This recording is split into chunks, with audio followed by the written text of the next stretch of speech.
राजनीति कसैको लागि खेल हो, कसैको लागि शक्ति हो, तर मेरो लागि यो एउटा जिम्मेवारी हो। म एउटा सामान्य परिवारमा जन्मिएँ जहाँ आवाज सानो हुन्थ्यो, सपना ठुलो, र राजनीति त्यो सपना पुरा गर्ने माध्यम बन्यो।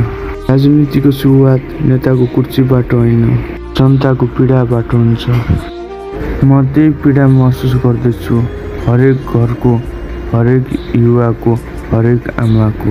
यो यात्रा सजिलो छैन, आलोचना हुनेछ, बाधा हुनेछ, तर मेरो पाइला कदापि रोकिनेवाला छैन, किनकि म नेता बन्न चाहन्न, सेवक बन्न चाहन्छु। अब मौन बस्ने समय सकियो।